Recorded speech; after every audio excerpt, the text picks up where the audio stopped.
سلام رفقای عزیزم. فرض کن داری پشت فرمون ماشینی میشینی که اصلا شبیه هیچ ماشین دیگه ای نیست. ماشینی که حتی اسمش هم نفسگیر و خاصه. آستون مارتین والکری، یه شاهکار تکنولوژی و دیوونگی که ساخته شده تا قوانین فیزیکو مسخره کنه. داستان از اونجایی شروع شد که آستون مارتین با ردبول ریسینگ تصمیم گرفتن یه هایپرکار بسازن که مستقیم از دنیای فرمول 1 بیاد توی خیابونا. مسئول طراحیش هم کسی نبود جز آدریان نیوی، همون نابغه‌ای که کلی قهرمانی فرمول 1 رو طراحی کرد. کد رمز پروژه هم نبولا بود، یعنی سحابی. طراحی این ماشین واقعا شبیه سفینه است.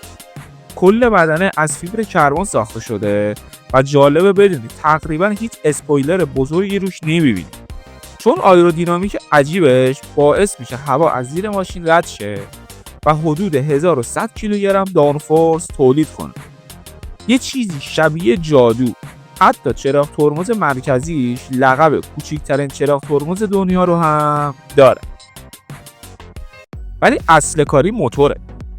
یه موتور V12 وحشی به حجم 6.5 لیتر که توسط کازورس ساخته شده. این موتور میتونه تا 11100 دور در دقیقه بچرخه. یعنی صدای موتور شبیه جیغ کشیدن روحه.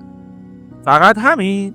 نه، یه موتور الکتریکی هم اضافه کردن که حدود 160 اسب بخار دیگه قدرت میده.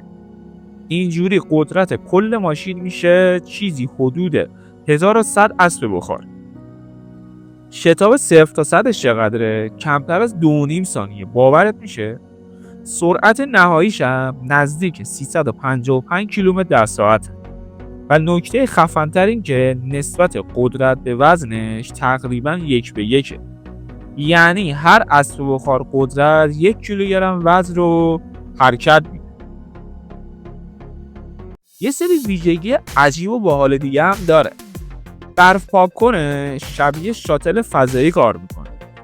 وزن صندلی‌ها از درها هم کمتره. و کلاً همه چیز فقط برای سرعت ساخته شده. کابینش اینقدر تنگه که احساس میکنی داخل ماشین مسابقه‌ای نشستی. اگه تا اینجای ویدیو خوشت اومده و فکر میکنید والکری یه شاهکار واقعیه، حتما تو کامنت ها بگو کدوم بخشش برا جذاب‌تر بوده. بریم سراغ نسخه هاش. نسخه کوپه که تعدادش محدوده و حدود 150 تاست. بعد یه نسخه اسپایدر داره که سقفش باز میشه و فقط 85 تا ازش میسازن. تازه یه نسخه مخصوص پیست به اسم AMR پرو هم دارن که فقط برای پیست طراحی شده و فکر کن حتی آینه بغل هم نداره. ولی همه چی اینجا تموم نمیشه. آستون مارتین برنامه داره با نسخه مسابقه والکری، یعنی والکری LM، تو مسابقات استقامتی FIA شرکت کنه. راننده هایی مثل الکس گیورز هم پشت فرمون میشین. خلاصه که پای والکری به پیستای رسمی دنیا هم باز میشه. قیمتش تقریبا 3 میلیون دلاره. تازه اگه خوش شانس باشی و تو لیست خریدارا هم باشی، چون آستون مارتین یه قانونی گذاشته اگه سری ماشینتو بفروشی دیگه اجازه خرید مدل‌های خاصشو نداری. اینجوری مطمئن میشه فقط کلکسیونرهای واقعی صاحبش میشن. وقتی میرسی به تجربه رانندگی همه چی شبیه فیلمه. گیربکسش تیز و صداش بلنده. فرمونش خشک و فوق‌العاده دقیقه. دید عقب تقریبا 0.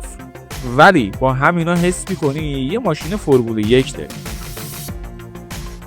داستان ساختش هم پر از تأخیر و چالش بود. تولید نهایی از 2021 شروع شد و تا 2024 ادامه داشت. ولی وقتی تحویلش دادن همه فهمیدن ارزش ثبت کردن رو داشته. در آخر باید بگم والکری فقط یه ماشین نیست. نمادی از رویا، دیوونگی و تکنولوژی. یه هایپرکاری که فقط برای پولدار بودن ساخته نشده. برای عاشقای واقعی دنیای ماشین ساخته شده.